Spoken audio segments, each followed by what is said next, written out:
When ASU Athletic Director Ray Anderson was hired last February, his stated goal was to no longer accept the status quo. At the time, it sounded cliched, bordering on hyperbolic. It turned out to be an understatement. His first hire, baseball's Tracy Smith, has guided the program to a top 25 ranking while proving to be a social media genius. Nothing in life is guaranteed, and because of that, I strive to maximize every second of every day. I've never understood the logic behind leaving your dessert for last. Why waste time with vegetables when you can get to that diabetes bomb of an ice cream sundae right now? On a similar train of thought, here's your Cronkite Sports Live top plays of the week.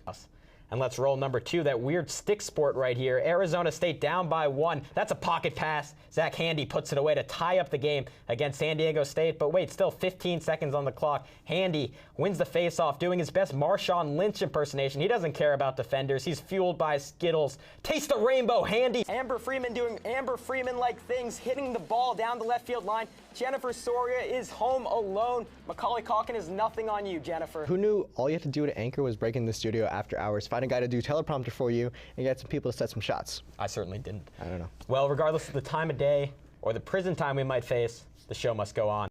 I'm Gavin Schall, alongside Jason Chesler. Welcome in to Cronkite Sports Live. Brought to you by two boys with Northeastern ties who aren't here to bring you the weather. Anderson followed that up by successfully raising the money to move ASU's renowned club hockey program to the Division I level, a move that inexplicably wasn't considered during former athletic director Steve Patterson's reign.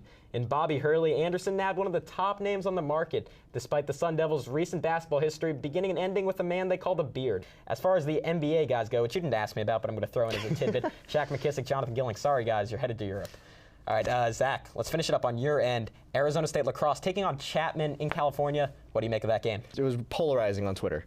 It certainly was, and I'm totally in support of this. It's ridiculous. It's absurd. Should not be on ESPN. Have you played that game? Not a sport. No, of course not. Oh, I'm a very cool, sports-loving person. Sure. Look for Burke to ride an arsenal of low-post moves, couple feathery jump hooks, and flat-out hustle into another great performance. Oh my goodness. On the big boys table. Is that approved by our sponsors? I think so. Kick out? I think we're good. Give me a break, Gavin.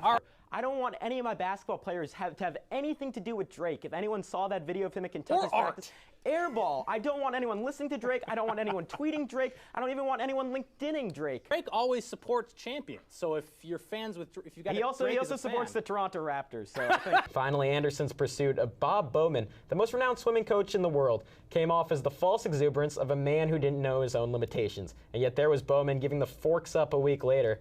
Most fans don't even know his name, and yet Anderson made a bigger impact than the demi-devil himself, Todd Graham, ever could. The phrase, the real MVP, has never been more applicable. Much like the Arizona State hockey team going Division I think that may just be in our future, Zach. I hope so.